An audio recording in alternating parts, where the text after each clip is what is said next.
This morning, Fiona and I are going to talk to you about school self-evaluation. You will hear how necessary it is for teachers to have a realistic view of how they and their school performs.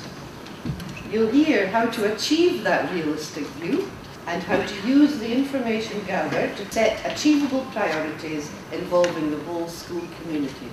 In the main then, this presentation will focus on your requirement of 4.2, where teachers in Poland are required to be involved in the internal evaluation process. Every teacher has a personal opinion when asked, how good is your school? But it's unlikely to agree with others who work there unless a sharing of ideas leading to consensus or agreement, the customer or the general public will have a view of the school in their community. So we're talking about pupils, parents, visiting professionals to the school and key community members. How to shape these views and make sense of the results and use the results to formulate a plan for school improvement is the challenge for all teachers and school leaders.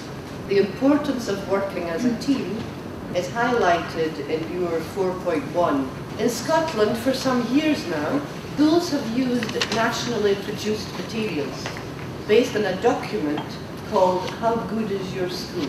We use this to self-evaluate. The document charts a route to excellence.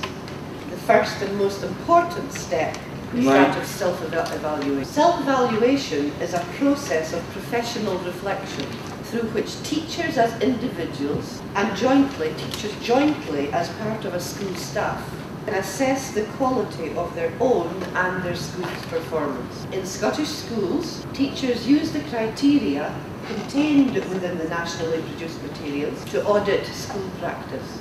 At the heart of self-evaluation are three questions. How are we doing? How do we know? And what are we going to do next? Whether auditing or evaluating alone or with others, the effectiveness of the process is dependent on two essential elements: honesty and evidence. When teachers are first involved in the process, they tend to have an optimistic view. A more realistic and reliable view is gained after examination of supporting evidence has taken place. It's therefore vital that claims made about school performance can be substantiated. That means the evidence is there.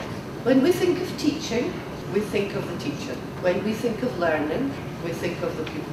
But self-evaluation is a continuous process which requires teachers to be continual learners. Like our pupils, we learn best when we understand what is expected of us. If we aim to achieve excellence, there needs to be a collective view or agreed understanding of what excellent teaching and learning looks like. We need to be able to recognize it when we see it. That problem has gone a long way to being solved in Scotland due to the production of quality indicators. They are standards against which schools can evaluate their successes and achievements in terms of the quality of the curriculum, meeting children's needs, teaching and learning, and school leadership. Everyone learns best when they receive quality feedback about their work, especially if it comes from a respected colleague as a result of sharing ideas and observing in classrooms. However, as with school evaluation, feedback should always be evidence-based and set against previously agreed criteria. Scottish schools have an annual framework for improvement, which relies on school staff working collectively to identify the areas of the work of the school which require attention. A very important requirement is that the views of parents, pupils and the wider community contribute towards an evaluation or audit of current practice.